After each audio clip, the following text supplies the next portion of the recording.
नमस्ते, म हुँ सुप्रिया र आज हामी छौँ खल्टीका मुख्य कार्यालय पुल्चोकमा र आज हाम्रो साथमा हुनुहुन्छ खल्टीका डिरेक्टर मिस्टर अमित अग्रवाल। हजुर सन्चै हुनुहुन्छ? सन्चै। हजुर, तो आज हामी खल्टीको अफिसमै छौँ। सो सुरु गरौँ, खल्टी के हो त एक्चुअली चाहिँ? खल्ती के हो भन्नको लागि चाहिँ पहिला भनौँ न हजुरलाई म सोध्छु होइन, ब्याङ्क के हो भन्नुहोस् त हजुरले।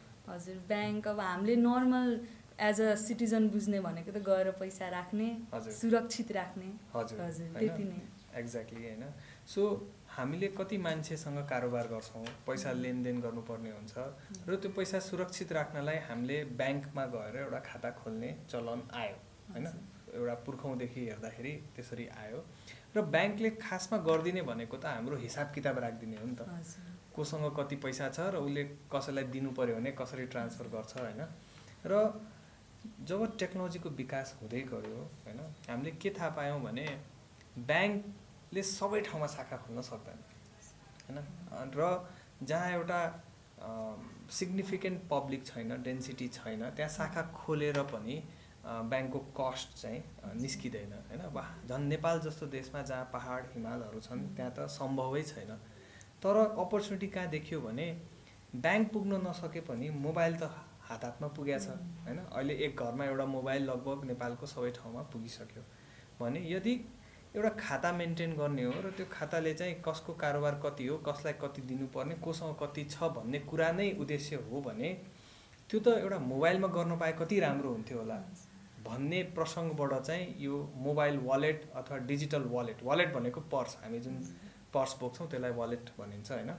त्यसरी चाहिँ यो वालेटको कन्सेप्ट आएको थियो र खल्ती भनेको पनि एउटा मोबाइल वालेट हो जहाँ चाहिँ तपाईँले खाता खोल्न सक्नुहुन्छ। ब्याङ्कमा खाता खोल्न चाहिँ ब्याङ्कको ब्रान्चमा जानुपर्छ भने खल्तीमा खाता खोल्नलाई खल्तीको एपमा जानु पर्यो।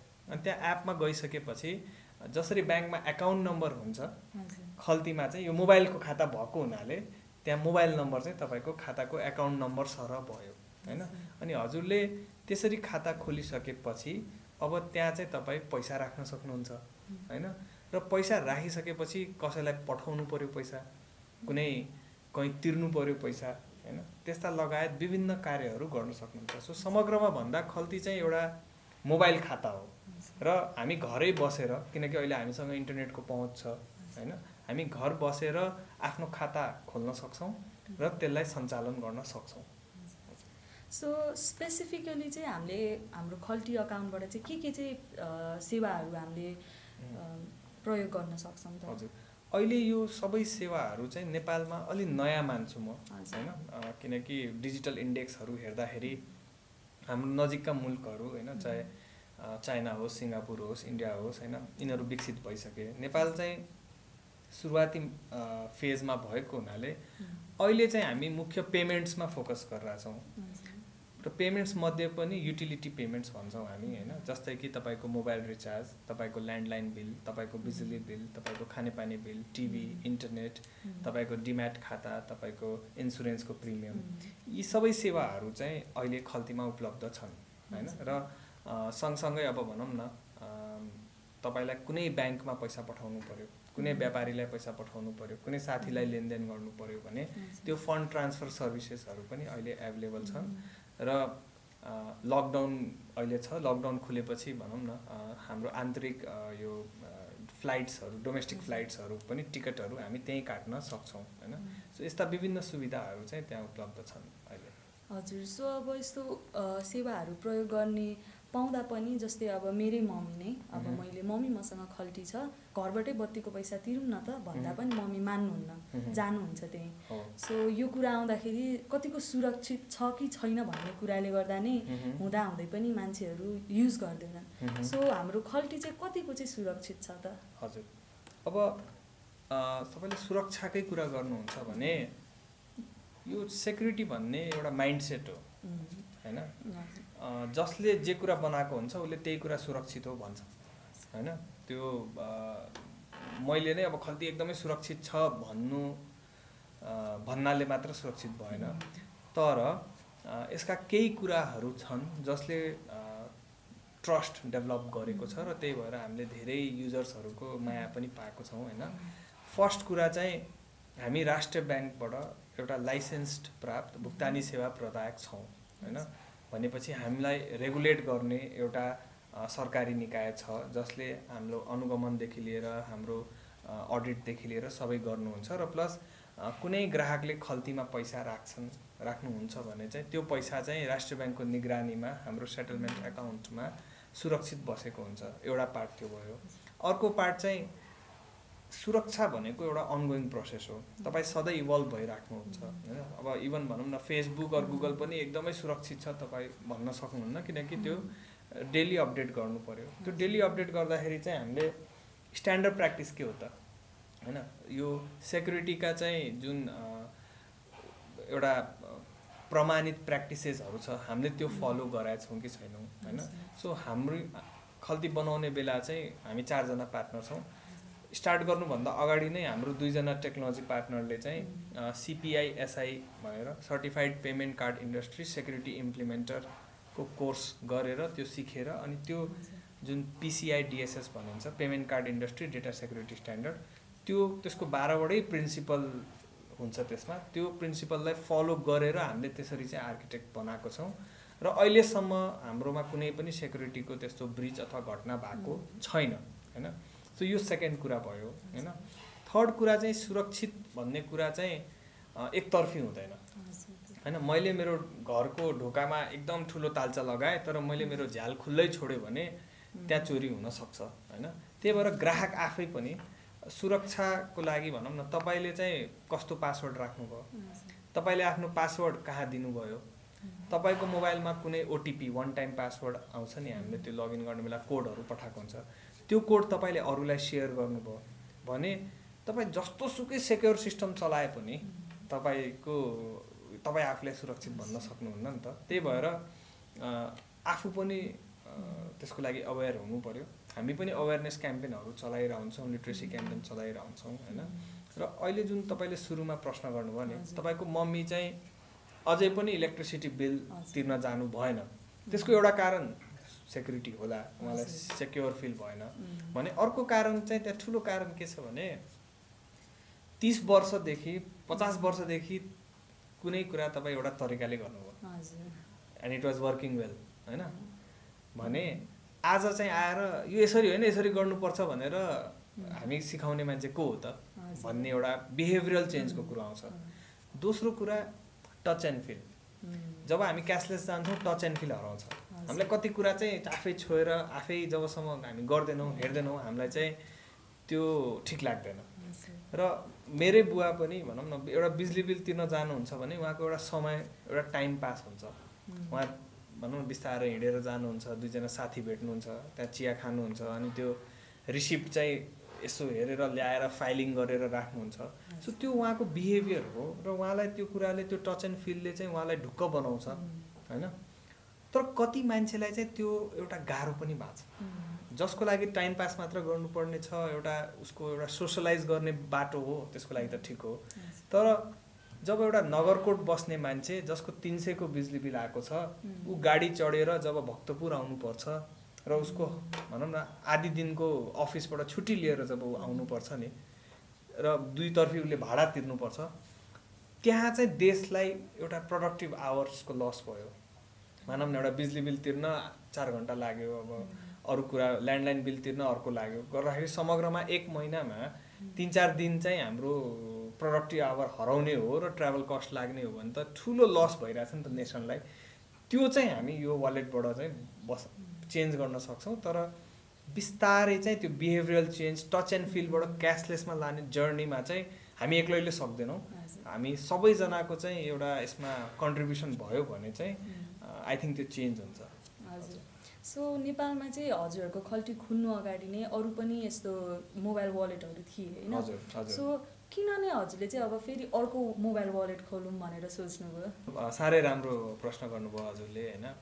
अब यसमा धेरै कुराहरू छन् होइन। सबभन्दा पहिला त मैले हजुरलाई के भन्छु भने मार्केटमा थुप्रै मोबाइल कम्पनी थिए। नोकिया थियो तर स्यामसङ आयो होइन। अब भनौँ न याहू थियो तर गुगल आयो होइन। अब हाम्रै देशमा हेर्नु छ नि नेपाल टेलिकम थियो तर एनसेल आयो होइन। त्यतिखेर एनसेल आउँदाखेरि चाहिँ अब सबैतिर नेपाल टेलिकम छ, ल्यान्डलाइन पनि उसैको छ, किन चाहियो एनसेल भन्ने कुरा थियो होइन। तर पछि चाहिँ आजको दिनमा चाहिँ दे आर डुइङ गुड होइन। सो त्यसमा हामीले के बुझ्नुपर्छ भने जब प्रतिस्पर्धा हुन्छ तब चाहिँ सबैको डेभलपमेन्ट हुन्छ। जबसम्म प्रतिस्पर्धा हुँदैन हामी त्यही नेपाल टेलिकमको सिम चाहिँ घन्टौँ लाइन लागेर अनि 1100-1200 रुपियाँ तिरेर लिन्थ्यौँ भने जब प्रतिस्पर्धा भयो त्यो सिम कार्ड चाहिँ हामीले फ्रीमा चाहिँ जताततैबाट पाउन थाल्यौँ होइन। सो प्रतिस्पर्धाले सधैँ ग्राहकलाई बेनिफिट गर्छ र इनोभेट गर्ने बाटो पनि बनाउँछ होइन। याहूको केस पनि त्यही हो, नोकियाको केस पनि त्यही हो होइन। सो मार्केटमा थुप्रै वालेट थिए, हामीले पनि आफूलाई यो प्रश्न सोध्यौँ यत्रो वालेट छन् हामी किन नयाँ वालेट निकाल्ने त होइन। तर हामीले चाहिँ त्यहाँ अलिकति एक्सप्लोर गऱ्यौँ, डेटा हेऱ्यौँ होइन। नेपालको टोटल इकोनोमीको अहिले 2% पनि डिजिटल भएको थिएन भनेपछि 98% त ठाउँ रहेछ होइन। 3 करोड जनतामा त्यतिखेर 30,000ले पनि एक्टिभली वालेट चलाइरहेको थिएन, जति ठुलो प्लेयरहरू भयो पनि भनेपछि त्यहाँ एउटा स्कोप देख्यौँ। त्यसपछि चाहिँ स्मार्टफोनको इम्पोर्ट कस्टम्स डेटा हेर्दाखेरि 25%ले इयर अन इयर बढिरहेको थियो होइन। नयाँ नयाँ टेलिकमहरू स्मार्ट सेल र अरू आउनवाला थियो, त्यो भएपछि 4G को प्राइस घट्नवाला थियो, इन्टरनेटको पहुँच बढ्नवाला थियो। यी सबै सूचकहरू हुन् होइन भोलि डिजिटलाइजेसनको लागि र त्यहाँ एउटा ठुलो स्कोप हामीले देख्यौँ र हामीलाई आफूमाथि के चाहिँ विश्वास थियो भने हाम्रो टेक्नोलोजी टिम राम्रो छ। हामीले 10 वर्ष स्प्यारो SMS चलाएको थियौँ होइन। एउटा SMS सेवा चाहिँ गाउँघरमा एउटा सानो SLC रिजल्ट हेर्नलाई होस् या आफ्नो विदेश जाँदा लेबर पर्मिट हेर्नलाई होस् होइन, त्यसको इम्प्याक्ट थियो। हामी कति मान्छेको चाहिँ ह्याप्पी मोमेन्ट्सको एउटा पार्ट हुन पाएको थियौँ र एउटा सानो SMS जस्तो सानो सेवा पनि हामीले करोडौँ SMS सर्भ गर्थ्यौँ होइन। भनेपछि स्कोप थियो भन्ने यहाँको रुट लेभलमै हामीले बुझेका थियौँ र 10 वर्ष यहाँको एक्सेस टु इन्फर्मेसनमा हामीले काम गऱ्यौँ र हामीले त्यसपछि चाहिँ अब एक्सेस टु फाइनेन्समा स्कोप देखेर हामी भएको वालेट भन्दा राम्रो वालेट बनाउन सक्छौँ। हो केही वर्ष लाग्ला, 3-4 वर्ष लाग्ला र त्यति मात्र होइन, हामीले त के पनि सोच्यौँ भने भएको मात्र होइन भोलि चाहिँ हामीभन्दा अझै ठुलो प्लेयर भोलि नेपाल टेलिकमले पनि आफ्नो वालेट ल्याउला अथवा विदेशबाट भनौँ न कुनै ठुलो पेटिएम जस्तो प्लेयर नेपाल आउला अथवा यहाँको कुनै ठुलो रेमिटेन्स अथवा ब्याङ्कले पनि आफ्नो वालेट ल्याउला। के हामी सस्टेन गर्छौँ त भन्ने प्रश्न पनि हामीले आफूलाई गरेका थियौँ र त्यतिखेर पनि जवाफ के आयो भने at the end of the day टेक्नोलोजीले नै फरक पार्ने हो होइन। टेक्नोलोजी जोसँग हुन्छ, जसले राम्रो टेक्नोलोजी आफै डेभलप गर्न सक्छ, जसले फास्ट डेभलप गर्न सक्छ उसले चाहिँ लिड गर्छ भन्ने हामीलाई विश्वास लागेर भएको वालेट भनौँ न मार्केटमा धेरै वालेट भए तापनि हामीले चाहिँ 2017 भनेको भर्खर 3 वर्ष अगाडि चाहिँ खल्ती डिजिटल वालेट चाहिँ हामीले लन्च गऱ्यौँ। जस्तो अब हाम्रो त अहिले के अरे ब्याङ्क्सहरूको पनि मोबाइल ब्याङ्किङ आइसक्यो होइन, त्यसले पनि अब यस्तै सुविधाहरू हामीलाई दिन्छ। तर त्यस हाम्रो यो मोबाइल ब्याङ्किङ र हाम्रो यो मोबाइल वालेटमा चाहिँ मेन विशेषता या फिर डिफ्रेन्स चाहिँ के छ? यो पनि एकदमै राम्रो प्रश्न गर्नुभयो हजुरले होइन। अब मैले अघि भने जस्तै होइन everything is a gradual process होइन। ब्याङ्कको एप छ होइन र ब्याङ्कको चाहिँ एपमा जे सुविधा छ अहिले वालेटमा लगभग त्यस्तै सुविधा छन् र किन वालेट चलाउनु पर्यो भन्ने प्रश्न धेरैजनाको छ होइन। तर म त्यसमा के भन्छु भने यो सुरुवात हो होइन। अहिले मार्केटमा पे गर्न मिल्ने सर्भिसेसहरू कम छन्, जस्तै कि मोबाइल रिचार्ज, इन्टरनेटको पेमेन्ट, बिजुलीको पेमेन्ट होइन भनौँ न युटिलिटी पेमेन्ट मात्र छ र त्यो थोरै भएको हुनाले ब्याङ्कको एपमा पनि त्यही युटिलिटी पेमेन्ट हुन्छ र वालेटमा पनि उस्तै हुन्छ होइन। तर भविष्य चाहिँ त्यो होइन। भविष्य के हुन्छ भने ब्याङ्कको एपमा पेमेन्ट्स भनेको एउटा सानो पार्ट हो। ब्याङ्कको मुख्य काम पेमेन्ट छैन। ब्याङ्कको मुख्य काम त डिपोजिट ल्याउने र लोन दिएर कमाउने हो, उनीहरूको बिजनेस मोडल थियो नि त। भनेपछि ब्याङ्क भनेको एउटा मोर रेगुलेटेड, मोर कम्प्लायन्ट अनि एउटा म्याच्योर संस्था हो र त्यो म्याच्योर संस्था भएको हुनाले बिस्तारै उहाँहरूको एप चाहिँ हामी यो डिजिटल ब्याङ्किङ जुन भन्छ नि ओम्नी च्यानल डिजिटल ब्याङ्किङ त्यतातिर जान्छ। सो भोलि त्यो एपमा चाहिँ मैले आफ्नो चेक रिक्वेस्ट गर्नु पर्यो, मेरो क्रेडिट कार्डको रिन्यू गर्नु पर्यो, मैले नयाँ लोनको लागि अप्लाई गर्नु पर्यो, ब्याङ्कको विभिन्न बचत खाताहरूको बारेमा जानकारी लिनु पर्यो होइन, अथवा मैले कुनै LC को अप्लाई गर्नु पर्यो, मैले जोइन्ट एकाउन्ट खोल्नु पर्यो, मेरो माइनरमा मैले कुनै रेकरिङ पेमेन्ट गर्नु पर्यो भने बिस्तारै ब्याङ्कको एप चाहिँ त्यस्तै बन्दै जाने हो होइन। र त्यसपछि हाम्रो काम चाहिँ हामी चाहिँ वालेट मात्र नभएर हामी चाहिँ एज अ फिनटेक भन्छ, फाइनेन्सियल टेक्नोलोजी कम्पनी, जुन मैले अघि तपाईँलाई भने नेपालमा अहिले पनि 3% मात्र ट्रान्जेक्सन अनलाइन हुन्छ, 97% क्यासमा भइरहेछ। त्यो किन क्यासमा भइरहेछ भन्दाखेरि त्यो जहाँ कारोबार भइरहेछ त्यहाँ टेक्नोलोजी छैन। जस्तै हामी ट्याक्सी चढ्छौँ भने ट्याक्सीमा हामीले बिल पाउँदैनौँ, उनीहरूको एउटा आइआरडी भेरिफाइड बिलिङ सिस्टम छैन। अब ब्याङ्कले भोलि त्यो ट्याक्सीको बिलिङ सिस्टम बनाइदिँदैन। ब्याङ्कले त एउटा रेगुलेटेड म्याच्योर संस्थासँग मात्र काम गर्ने हो। अनि हामी जस्तो संस्थाले गएर भोलि कुन सेक्टरलाई डिस्रप्ट गर्ने त, ट्रान्सपोर्टलाई गर्ने कि हेल्थ टेकमा जाने कि इन्सुरेन्स टेकमा जाने कि एडुकेसन टेकमा जाने, ट्राभल टेकमा जाने, त्यो चाहिँ विभिन्न सेक्टरमा जसको जहाँ स्ट्रेन्थ हुन्छ उसले त्यहाँ काम गर्छ होइन। र त्यसपछि बिस्तारै हाम्रो एप चाहिँ नयाँ नयाँ इनोभेटिभ मर्चेन्ट ल्याउने, नयाँ नयाँ सर्भिस ल्याउने होइन भन्नेतिर लाग्छ भने ब्याङ्कको एप चाहिँ डिजिटल ब्याङ्किङ ओम्नी च्यानलतिर लाग्छ, एउटा कुरा। अर्को चाहिँ ब्याङ्कको डिएनए हेर्नुहुन्छ भने ब्याङ्क चाहिँ कस्तो हुन्छ, एउटा पब्लिक कम्पनी हो होइन, एउटा इम्प्लोइ बेस्ड भनौँ न, त्यो इम्प्लोइ चेन्ज भइरहेको छ होइन। सो उहाँले कति ठाउँमा रिस्क लिनुहुन्न, इनोभेट गर्नुहुन्न होइन, किनकि उहाँहरूको एउटा कर्पोरेट थट प्रोसेस हुन्छ 10 to 6 काम गर्ने भन्ने एउटा माइन्डसेट हुन्छ। तर हामी टेक्नोलोजी कम्पनीको माइन्डसेट कस्तो हुन्छ भने जति बेरसम्म इन्टरनेट चल्छ त्यति बेरसम्म काम गर्नुपर्छ भन्ने माइन्डसेटबाट हामी त्यसरी हुर्केको हुन्छौँ। त्यही भएर कति कुरा ब्याङ्कले लन्च गर्दैन। जस्तै मानौँ कि 3 महिनापछि कुनै ब्रान्ड एडम्सको यहाँ कन्सर्ट छ, त्यसको इभेन्ट टिकट बेच्नु पर्यो। त्यो 3 महिनापछि हुने कार्यक्रमको लागि ब्याङ्कले गएर त्योसँग एउटा एमओयू गरेर इन्टिग्रेट गरेर गर्दैन। तर हामी जस्तो कम्पनीले त्यो काम गर्न सक्छ। यस्ता विभिन्न लाइफस्टाइल सर्भिसेसहरू चाहिँ हामी ल्याउँछौँ र बिस्तारै युवाहरूले अरूले पनि वालेट नै रुचाउँछन् क्या। तपाईँ नजिकको देशमा इन्डियामा हेर्नुहुन्छ भने त्यहाँ एक्सिस ब्याङ्कको पनि एप छ, एचडिएफसीको पनि एप छ, आइसिआइसिआई ब्याङ्कको पनि एप छ।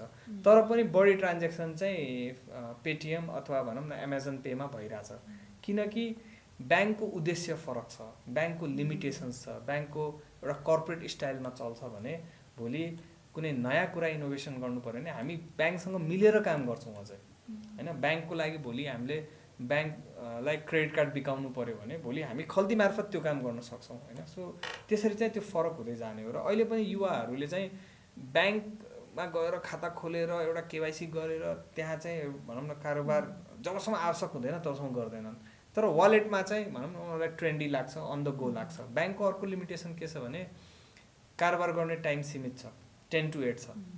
त्यो सीमित टाइममा कारोबार हुन्छ। कुनै दिन बिदा भयो भने अर्को दिन चाहिँ ब्याङ्कमा लाइन हुन्छ, ठुलो क्यु हुन्छ। तर फोनमा त लाइन भएन। अब सोच्नु न, तपाईँ ब्याङ्कको जुन भाडा छ, जुन स्टाफको कस्ट छ होइन, त्यो सबै गरेर 8 घन्टा काम भइरहेछ। त्यही काम 24 घन्टा हुने हो भने हाम्रो देशको तरक्की त फास्ट हुन सक्यो नि त। मलाई राति 8 बजे कुनै व्यापारीसँग केही सामान किन्नु छ, मैले राति नै उसलाई पैसा पठाएँ, राति नै मेरो कारोबार भयो भने बिहान म अफिस खोल्न बित्तिकै मेरो सामान आयो भने व्यापार त फास्ट भयो नि त। इकोनोमीलाई चाहिँ ड्राइभ गर्ने काम चाहिँ यो वालेटले गर्छ र त्यसरी चाहिँ ब्याङ्कको एपसँग चाहिँ यो फरक हुँदै जान्छ। सो हाम्रो खल्टीको 3 years भनौँ न, 3 yearsमै 1 million+ डाउनलोड्स गर्न सफल हुनुभएको छ होइन। सो यसमा चाहिँ हजुरले कसरी आफ्नो हुन्छ नि कन्ज्युमर्सहरूलाई चाहिँ अब खुसी पारेर राख्न सक्नु भएको छ? हजुर, अब यसमा चाहिँ कस्तो छ भने फर्स्टमा चाहिँ 1 million डाउनलोड चाहिँ हाम्रो एन्ड्रोइडमा मात्र हो। त्यो सँगसँगै हाम्रो वेबको युजर पनि थुप्रै हुनुहुन्छ र आइओएसको पनि युजर थुप्रै हुनुहुन्छ। सो हाम्रो टोटलमा चाहिँ 13 लाखभन्दा बढी युजर छन् होइन। अभियसली सबैभन्दा बढी युजर चाहिँ एन्ड्रोइडमा छन्। अब यो छोटो समयमा 3 वर्षमै भनौँ न 1 million डाउनलोड क्रस गर्ने हामी मात्र छौँ वालेटमा चाहिँ होइन। छोटो समयको कुरा गरेँ मैले होइन। अब त्यो पक्कै पनि किन हुनसक्छ भने एउटा चाहिँ हाम्रो 10 वर्षको स्प्यारो एसएमएसको ट्रस्ट होइन। हामीले 10 वर्षदेखि सयौँ विद्यार्थीको एसएलसी रिजल्ट होइन, सयौँ नभनौँ लाखौँ विद्यार्थीको एसएलसी रिजल्ट हामीले निकालेको छौँ र उहाँहरूले चाहिँ त्यो रिजल्ट हेरेर स्प्यारो एसएमएसलाई थ्याङ्क यू मेसेज पठाउनु भएको छ होइन। सो 10 वर्षदेखि कन्सिस्टेन्टली एउटा कुरा एउटा प्रडक्टमा हामीले काम गरेर यही मार्केटमा देखाइसकेका छौँ भन्ने एउटा पार्ट थियो। अर्को चाहिँ हाम्रो टेक्नोलोजी टिम होइन। हामीले कस्तो भयो भने अब रिसेन्टली बनाउँदाखेरि एकदमै लेटेस्ट टेक्नोलोजी र लेटेस्ट स्ट्याक युज गरेर बनाएको थियौँ होइन। त्यसले गर्दा हाम्रो यो टेक्निकल टर्ममा एपिआई भन्छ होइन। हामीले एपिआई गिटहबमा राख्ने, ओपन सोर्स गर्ने हामी पहिलो छौँ कि होइन। त्यसले गर्दा यहाँको थुप्रै डेभलपर कम्युनिटी जुन भन्छौँ आइटी कम्युनिटीले पनि हामीलाई फिडब्याक पनि दिनुभयो, प्लस उहाँले रुचाउनु पनि भयो हाम्रो डकुमेन्टेसन र 2000 भन्दा बढी डेभलपरले हाम्रो एपिआई आफै इन्टिग्रेट गरेर टेस्ट पनि गर्नुभयो। सो त्यही टेक्नोलोजी इनोभेसनले गर्दा चाहिँ हामीलाई त्यो फास्ट पेस ठाउँ चाहिँ दियो होइन। र त्यसपछि थर्ड कुरो चाहिँ हाम्रो टिम भन्छु म, हाम्रो को फाउन्डर्स भन्छु होइन। म तपाईँलाई एउटा सानो स्टोरी भन्छु, रियल स्टोरी हो यो होइन। हामीले खल्ती जनवरी 26, 2017 लन्च गऱ्यौँ। त्यो किन भन्दाखेरि त्यो दिन क्यान इन्फोटेक स्टार्ट थियो र हामीले क्यान इन्फोटेकमा लन्च गर्ने भनेर प्लान गरेका थियौँ। तर के भइरहेको थियो भने क्यान इन्फोटेकको दुईवटा इभेन्ट हुन्थ्यो, एउटा इन्फोटेक एउटा सफ्टटेक। सफ्टटेक चाहिँ सेप्टेम्बरमै भइसक्थ्यो। हामीले क्यानको टिकटको पछाडिको एड चाहिँ सेप्टेम्बरमै बुक गरेका थियौँ, सफ्टटेक र इन्फोटेक दुइटैको लागि। त्यतिखेर इन्फोटेक कुन डेटमा हुने भनेर फिक्स भइसकेको थिएन, तर हामीले टिकटको पछाडिको एड त लिइसकेका थियौँ। पछि हामीलाई के थाहा पायो भने 15 दिन अगाडि अब त 26 तारिकमै क्यान इन्फोटेक लन्च छ र त्यहाँ टिकट पछाडि हाम्रो खल्तीको विज्ञापन जान्छ भनेपछि त खल्ती रेडी गर्नु पर्यो, त हो कि रेडी थिएन। हाम्रो टेक्निकल टिम 15 दिन घरै गएन। हामीले 8वटा स्लिपिङ ब्याग किन्यौँ, अगाडि होटलमा 2टा कोठा लियौँ होइन। त्यसपछि चाहिँ एन्टायर टेक्निकल टिम यहीँ बस्थ्यौँ।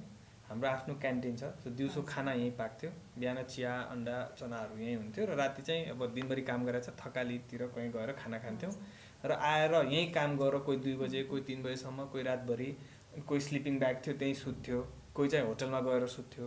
त्यसरी चाहिँ 15 दिन काम भयो अनि खल्ती चाहिँ जनवरी 26 लन्च भयो।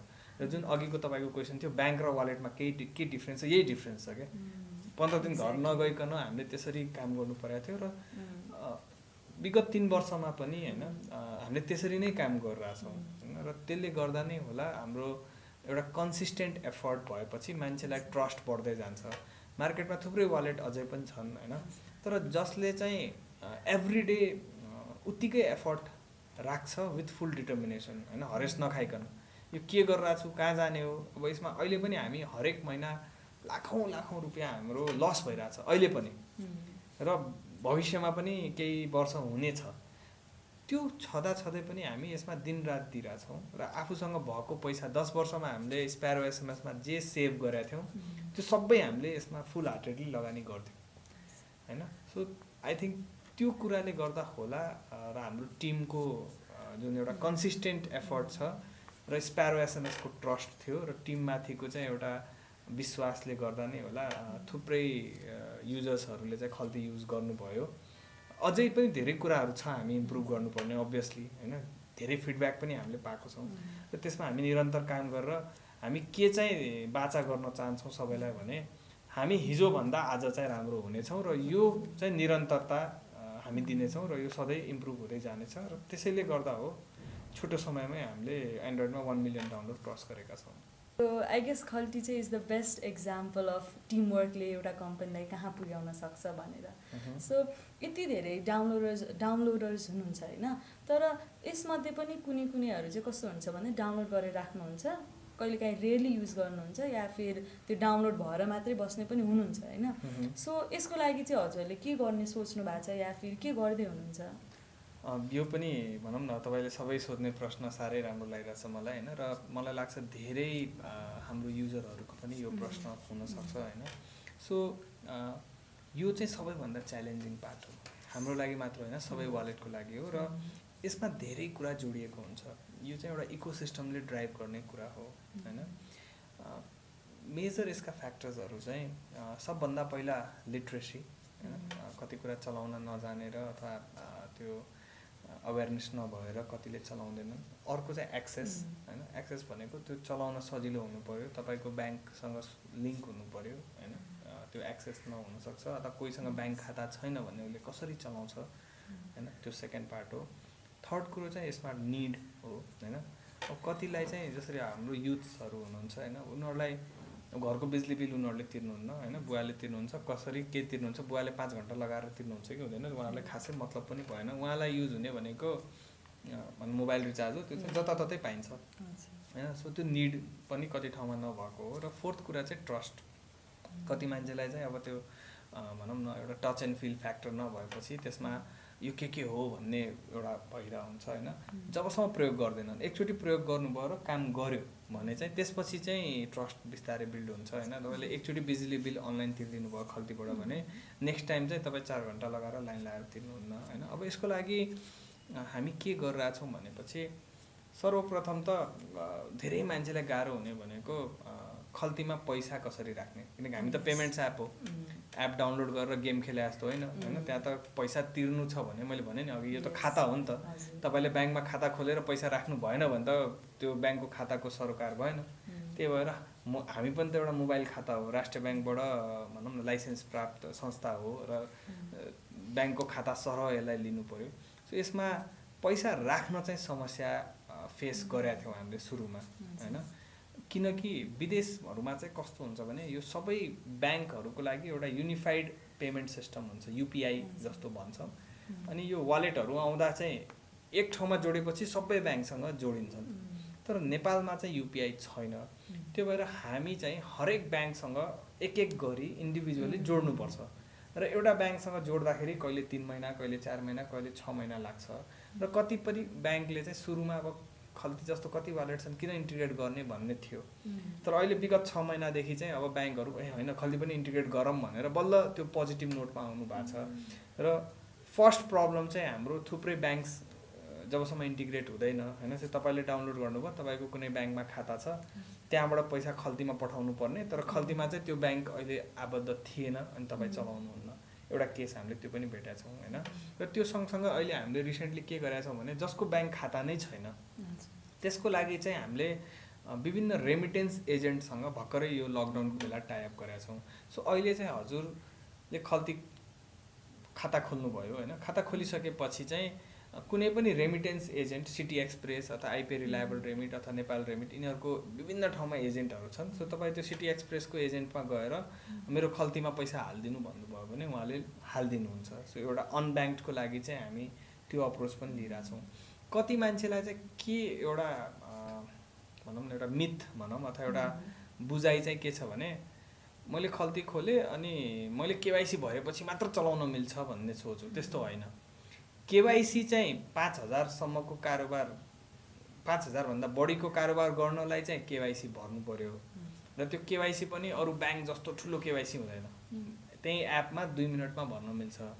तर तपाईँले केवाइसी भर्नु भएको छैन भने पनि तपाईँ चाहिँ 5000 सम्मको कारोबार चाहिँ गर्न मिल्छ।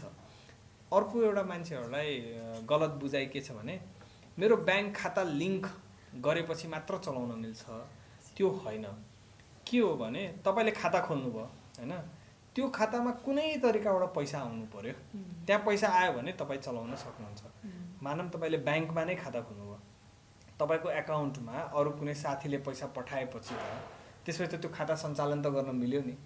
यो मोबाइल खाता, यो खल्ती खाता पनि त्यस्तै हो। खल्तीमा तपाईँ खाता खोल्नुभयो, तपाईँसँग आफ्नो ब्याङ्क एकाउन्ट थिएन, तर अरू खल्तीको साथीले चाहिँ तपाईँलाई पैसा पठाइदियो भने पनि चलाउन मिल्दो रहेछ होइन। सो यी कुराहरू एउटा पार्ट हुन्। पैसा राख्नलाई चाहिँ सजिलो हुनुपर्ने एक्सेसको कुरो। दोस्रो कुरो लिट्रेसीको कुरो, चलाउन जानेन, यो के गर्ने हो, डाउनलोड गरेपछि कहाँ जाने हो भन्ने कुरा। त्यसको लागि चाहिँ हामी विभिन्न क्याम्पेनहरू गर्छौँ र विभिन्न ट्युटोरियल भिडियोहरू टाइम एन्ड अगेन बनाएर हुन्छौँ। र सँगसँगै हामीले स्मार्ट छोरी क्याम्पेन गरेका छौँ। स्मार्ट छोरी क्याम्पेनमा चाहिँ हामीले 15 to 35 इयर्स अफ लेडिजहरूको लागि चाहिँ खल्ती एपभित्रै एउटा ट्रेनिङ राखिदिएका छौँ, जो चाहिँ जसले पनि डाउनलोड गरेर त्यो ट्रेनिङ लिन सक्नुहुन्छ। त्यहाँ भिडियोजहरू छ, टास्कहरू छ, क्विजहरू छ र 5वटा सानो क्विज छ। त्यो सकाएपछि चाहिँ हामीले त्यहाँ 80 रुपिज हो कि 100 रुपिज उहाँहरूकोमा ब्यालेन्स पनि राखिदिन्छौँ। सो त्यो भनेको एउटा घरै बसेर सिक्ने मौका पनि आयो, प्लस एउटा सानो इन्सेन्टिभ पनि त्यहाँ आयो र उहाँहरूले सिकेर भोलि आफ्नो मम्मीलाई, आफ्नो बहिनीलाई, आफ्नो कम्युनिटीमा सिकाउनुहुन्छ भन्ने आशाबाट हामीले विभिन्न लिट्रेसीको क्याम्पेनहरू, बुकलेटहरू, भिडियोजहरू, हामीले रेगुलर ब्लगहरू लेखिरहेको हुन्छौँ। यो लिट्रेसीको पार्टमा भयो। थर्ड कुरा चाहिँ ट्रस्टको पार्ट। ट्रस्टको पार्टमा चाहिँ के छ भने हामी भनौँ न रेगुलरली सेक्युरिटी अपग्रेड गर्ने प्रयास गर्छौँ होइन। त्यो सँगसँगै अब हाम्रो सपोर्टमा आएको क्वेरिजहरूलाई चाँडै रिप्लाई गर्ने प्रयास गरेर हुन्छौँ। हामी आफै पब्लिक प्लेटफर्महरूमा गएर त्यो कुरालाई चाहिँ एज अ ओपनली डिस्कस गरिरहेको हुन्छौँ होइन, र हामी लर्न गर्न खोजिरहेको हुन्छौँ। र त्यो सँगसँगै राष्ट्रिय ब्याङ्कले जुन हामीलाई रेगुलेसनमा ल्याएको छ त्यसले पनि मार्केटमा ट्रस्ट चाहिँ एउटा फाइनेन्सियल इन्स्टिट्युसन जस्तै हेरेर बनाएको छ होइन। सो त्यो एउटा पार्ट ट्रस्टमा आयो। र फोर्थ कुरो आयो निडको। तपाईँलाई आवश्यकतै परेको छैन भने तपाईँ खल्ती चलाउनुहुन्न भनेपछि खल्ती दिनदिनै खोल्ने कारणै छैन नि त। सो त्यसको लागि हामी के गर्छौँ भने डेली खल्तीमा एउटा लिट्रेसीको क्विज पठाउँछौँ खल्ती एपमा एभ्रिडे। त्यो तपाईँ क्विज खेलेर होइन दिनको हामी 10 जनालाई 100 रुपियाँ एज अ भनौँ न पर डे हामी गिफ्ट दिएर हुन्छौँ होइन। सो त्यसको लागि तपाईँ खोल्न सक्नुभयो। र त्यसपछि चाहिँ अहिले पो युटिलिटी पेमेन्ट्स मात्रै छ, मैले अघि भनेको थिएँ नि। अब बिस्तारै तपाईँहरूको निड भनौँ न, भोलि तपाईँलाई मुभी टिकट काट्नु पर्यो होइन, हामी त्यो ल्याउँला। भोलि तपाईँलाई पठाउमा राइड सेयरिङमा पैसा तिर्नु पर्यो, भनौँ न पठाउ राइड लियो 63 रुपिज आयो, अब कसरी खुद्रा खोज्नु होइन भने त्यो खल्तीबाटै सबै राइडरलाई तिर्न मिल्छ। भोलि हजुरको अब इक्जाम फी होला होइन, भोलि कुनै एन्टरटेनमेन्टको साइट होला होइन। सो बिस्तारै यी मर्चेन्ट्सहरूलाई चाहिँ हामी हाम्रो कन्ज्युमरको निड अनुसार चाहिँ थप्दै जान्छौँ अनि त्यसपछि चाहिँ तपाईँको एज एन इन्डिभिजुअल होइन हजुरले महिनामा कति पैसा खर्च गर्नुहुन्छ, मानौँ 50,000 खर्च गर्नुहुन्छ अनि त्यो 50,000 कहाँ खर्च हुन्छ, रेस्टुरेन्टमा यति हुन्छ, यसमा यति हुन्छ, यसमा यति हुन्छ होइन, मेरो मोबाइल रिचार्जमा यति, इन्टरनेटमा यति, टिभीमा यति, त्यसपछि म ट्राभलमा मेरो यति जान्छ, अनि मैले कस्मेटिक्स किन्छु यति जान्छ, मेरो सपिङमा यति जान्छ भने त्यो एरियाज हामी आइडेन्टिफाई गरेर हजुरले कहाँ खर्च गर्नुहुन्छ त्यो ठाउँलाई चाहिँ हामीले भोलि अनलाइन एपमै ल्याइदियौँ भने चाहे तपाईँको एउटा डक्टरको अपोइन्टमेन्ट होस्, चाहे एउटा औषधि किन्ने कुरा होस्, चाहे त्यो तपाईँको इक्जामको फी तिर्ने कुरा होस् होइन। तर त्यो गर्नको लागि यहाँ चिकन एन्ड एग प्रब्लम के भयो भने पहिला हामी ब्याङ्क इन्टिग्रेट गर्नु पर्यो, किनकि पैसै हालेन भने मैले मर्चेन्ट ल्याएर के गर्नु। नेपालमा 49-50वटा ABCD क्लास गरेर ब्याङ्कहरू छन्, एउटा ब्याङ्कसँग इन्टिग्रेट गर्न 3 महिना 6 महिना लाग्ने भयो। अनि यो प्रोसेसमै चाहिँ अरू थुप्रै वालेट पनि बन्द पनि भयो क्या होइन।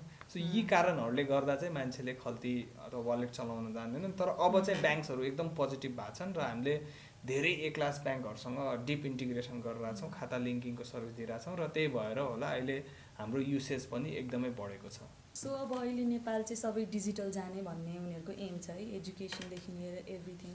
सो अब यो इकोनोमिक्स फाइनेन्सको वेमा चाहिँ त्यो पार्टमा चाहिँ खल्तीले चाहिँ के रोल खेलिरहेको छ त नेपाललाई डिजिटल बनाउन? हजुर, सो मलाई लाग्छ कि पहिला त डिजिटल नेपाल भन्ने जुन अवधारणा छ त्यो के हो होइन, त्यसमा के हुन्छ त यसो बसेर ल 5 वर्षपछि के हुन्छ होला भनेर सोच्नुहोस्। हामीले काम गर्ने तरिकै के हो भने हामी पहिला फ्युचर प्रिडिक्ट गर्छौँ अनि त्यति बेला के मिसिङ हुन्छ त त्यो आजदेखि बनाउन थाल्ने हो क्या। इनोभेसनको काम भनेकै predict the future and build what is missing भन्ने हो। सो डिजिटल नेपालमा के हुन्छ भन्ने सोचौँ है त। के सबै ठाउँमा वाइफाई जोड्दैमा डिजिटल नेपाल हुन्छ? हुँदैन नि। भोलि एउटा गृहिणीले म्यारेज रेजिस्ट्रेसनदेखि बर्थ रेजिस्ट्रेसन अनलाइन गर्न पायो भने पो डिजिटल नेपाल हुन्छ भने त्यो गृहिणीलाई चाहिँ त्यो गर्ने सिस्टम पनि हुनु पर्यो र सिकाउने मान्छे पनि हुनु पर्यो होइन। त्यसैको लागि हामीले स्मार्ट छोरी क्याम्पेन चलाएको चाहिँ कारण त्यो पनि थियो एउटा होइन। अर्को कुरा चाहिँ we want to change the way people transact होइन। अहिले हामीले जसरी कारोबार गर्छौँ त्यो कुरालाई हामी चेन्ज गर्न खोजिरहेछौँ नि त। बिहेभियरल चेन्ज त लिट्रेसी अवेरनेस र नेटवर्क इफेक्ट तपाईँको 4 जना साथीले युज गरेपछि तपाईँ युज गर्नुहुन्छ, त्यो पार्ट बिस्तारै आउने हो, एकै दिन आउँदैन होइन। तपाईँ हामीले किन फेसबुक जोइन गऱ्यौँ, हाम्रो साथीहरू थियो त्यही भएर जोइन गऱ्यौँ होइन। हामी किन टिकटक जोइन गर्छौँ, त्यहाँ अलरेडी नेटवर्क इफेक्ट आयो नि त। तपाईँको 4 जनाले युज गरेर चाहिँ 5 जना आउँछ त्यहाँ भन्ने कुरा भयो। तर त्यो ग्रेजुअल प्रोसेस हो नि त। सुरुको 4 जना चाहिँ को जाने भन्ने कुरा त ग्रेजुअली डिटर्माइन हुने हो होइन। अब हाम्रो देशमा चाहिँ भनौँ न सबभन्दा ठुलो प्रब्लम, हाम्रो ठुलो च्यालेन्ज भनेको त टोपोग्राफी हो। हाम्रो इन्फ्रास्ट्रक्चर त स्ट्रङ छैन होइन र हामीसँग चाहिँ ठुलो लगानी गर्ने वातावरण छैन भने हामीसँग भएको भनेकै एनर्जी हो, बौद्धिक लगानी हो। त्यो पार्टको लागि चाहिँ सबभन्दा ठुलो रोल त टेक्नोलोजीले खेल्छ। मैले अघि भने जस्तै हरेक घरमा मोबाइल फोन हुन्छ जब होइन। सो खल्तीले चाहिँ त्यहाँ के गर्छ भने डिजिटल नेपालमा तपाईँले गर्ने हरेक किसिमको कारोबारलाई चाहिँ डिजिटल लान सक्नु पर्यो। तपाईँले तिर्ने गभर्मेन्टको ट्याक्स होस् या तपाईँले एउटा ट्राफिकको चलानको सिस्टम होस् होइन, चाहे तपाईँले लोकसेवाको पेमेन्ट गर्नुहुन्छ, चाहे तपाईँ आफ्नो इक्जामको पेमेन्ट गर्नुहुन्छ होइन, त्यो सबै कुरालाई डिजिटल लानलाई फेरि हामी एक्लैले पनि सक्दैनौँ। त्यही भएर एउटा इकोसिस्टम चाहिन्छ होइन। र अहिले गभर्मेन्टले पनि स्मार्ट सिटिज भनिरहेछ, स्मार्ट सिटीको अवधारणा ल्याइरहेछ। हामीले भर्खरै स्थानीय निकायमा गएको छौँ होइन, एउटा फेडरलिजम आएको छ भने त्यो लोकल लेभलमा काम गर्नको लागि, त्यहाँ कारोबार सहज बनाउनको लागि एउटा हाम्रो पहाडमा बस्ने दाइलाई आफ्नो रिसिभ गर्नुपर्ने रेमिटेन्स चाहिँ लिनलाई चाहिँ के छ भने मानौँ कसैको विदेशबाट $1,000 आयो भनौँ न 1,25,000 रुपियाँ आयो, त्यो मान्छे अहिले के गर्छ भने गाउँबाट हिँडेर 4 घन्टा आउँछ रेमिटेन्स एजेन्टकोमा। त्यसपछि चाहिँ के भन्छ एजेन्टलाई, सर यो पुरै पैसा म लान्न, पुरै पैसा लग्यो भने मलाई बाटोमा चोरी हुन्छ कि होइन, मैले घरमा गएर राख्दाखेरि चाहिँ मेरो आफन्तहरूले चाहिँ त्यो पैसा भनौँ न चोरी गरेर रक्सी खाइदिन्छ कि भन्ने डर छ भने त्यो मान्छेले आफ्नो पैसा त्यो एजेन्टकोमा आधी पैसा राखेर फेरि 4 घन्टा हिँडेर जान्छ, थोरै पैसा लान्छ, फेरि आउँछ। भोलि हाम्रो सोच के भने त्यो पैसा चाहिँ उहाँलाई सिधै सुरक्षित तरिकाले उहाँको खातामा हामीले पठाउन पाऊँ र त्यहीबाट उहाँले गर्नुपर्ने पेमेन्ट, अरूलाई पठाउनु पर्ने ठाउँ, आफ्नो बच्चाको स्कुल फीदेखि लिएर सबै गर्न पाउने भयो भने सबैको जुन समयको बचत हुन्छ त्यसले नै डिजिटल नेपाल बनाउने हो। र अहिले गभर्मेन्टले पनि 2-4 वटा चाहिँ राम्रो पोलिसीहरू ल्याएका छन्। एउटा पोलिसी चाहिँ गभर्मेन्टले के ल्याउनु अहिले भनौँ न ल्याइएको छ भन्दाखेरि तपाईँले कुनै कुराको अनलाइन पेमेन्ट गर्नुभयो भने भ्याटको 10% रिफन्ड पाउनुहुन्छ। यो चाहिँ एउटा डिजिटल कुरालाई प्रोत्साहन गर्नलाई गभर्मेन्टले ल्याएको पोलिसी नै हो र अब हामी चाँडै नै यो कुरा इम्प्लिमेन्ट पनि गर्दैछौँ। भनेपछि भोलि ग्राहकलाई पनि सस्तो पर्यो नि त। तपाईँ भनौँ भोलि भ्याट बट्नीमा जानुभयो, 1,000 को सामान किन्नुभयो, तपाईँलाई भ्याटको चाहिँ रिफन्ड आउने हो भने अनलाइन पे गर्दा तपाईँ अनलाइन पे गर्नुहुन्छ होइन। र अहिले लकडाउनले पनि हामीलाई के सिकायो भने क्यासलेस इज बेटर होइन। एउटा क्यासमा चाहिँ विभिन्न जोखिम छन् होइन, र देशलाई पनि हेर्नु भने एउटा त्यो क्यास छाप्न मात्र र त्यसलाई डिस्ट्रिब्युट गर्न सेक्योरली त्यसको लजिस्टिक्समा मात्र हामीलाई अर्बौँ रुपियाँ खर्च हुन्छ होइन। त्यसले इन्भाइरोमेन्टलाई पनि डिटेरियोरेट गरिरहेछ होइन। सो आई थिङ्क नेसन बिल्डिङमा त एकदम ठुलो स्कोप हो। र म कहिलेकाहीँ बसेर आजको 5 वर्षपछि मान्छेले कसरी कारोबार गर्छ होला भन्ने जब एउटा भिजुअलाइज गर्न खोज्छु त्यतिखेर मैले धेरै ठाउँमा खल्ती चाहिँ देखिरहेको हुन्छु होइन। सो आई थिङ्क त्यो पार्टमा चाहिँ हामीले राम्रै रोल चाहिँ खेल्छौँ होला जस्तो लाग्छ। हजुर।